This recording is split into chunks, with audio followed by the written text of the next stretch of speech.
Hey guys, Professor Bill, Comic Book University, and Batman, issue number 46. This is The Gift, part 2. Just, oh man, this is such an amazing comic book, and I'm going to tell you something that you might be upset about.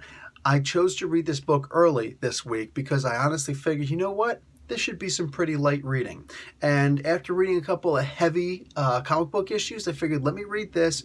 I can just kind of let my mind wander a little bit and just enjoy a good book. Nuh-uh, this was heavy. This was heavy, man. Everybody died in this comic book. Oh my God.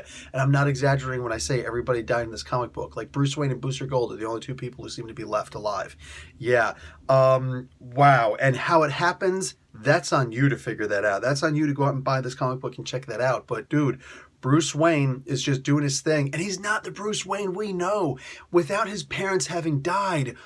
This is a really good what if Elseworld scenario type situation where we get to see that Bruce Wayne would not have been the hardened guy that we know, who's just super smart and super tough and super strong and super everything, super non-super supered. You know what I'm saying? Here, he's a total punk and a pushover, man.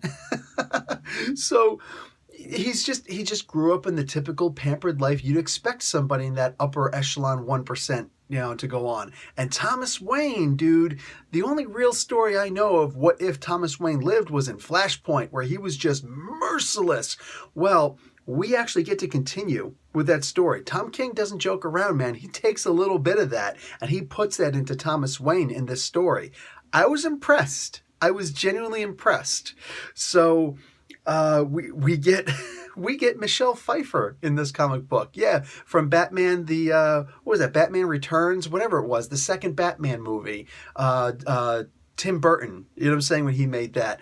We got her costume in this. That was insane. That was so cool. We got a Booster Gold, this story actually takes place 1 year later. 1 year of Booster Gold apparently being on the lam, trying to run away and trying to make things right, but at the same time, he's got to stay away from the Batman, who's Tim Drake at this point, and literally this version of Batman, he'll say your name, and the next thing he says is, die.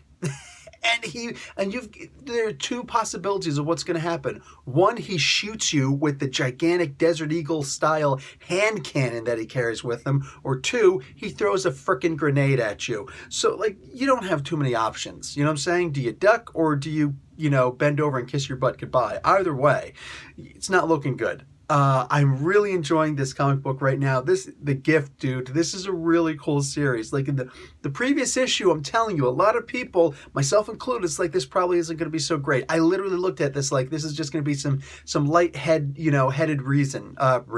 lightheaded comic story. You know what I'm saying? It's not going to be good until issue 50 shows up. We're close to that, right? Not the case. This is awesome. I'm so in love with this story right now. So in love with the story. I'm giving this comic book an A-. Dug it from beginning to end.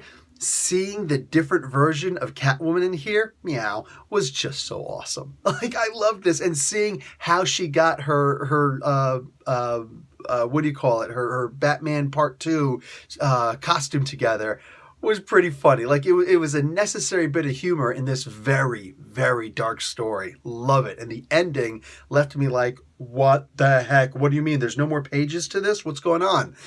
Loved it. All right, guys. Professor Bill, Comic Book University. Class dismissed.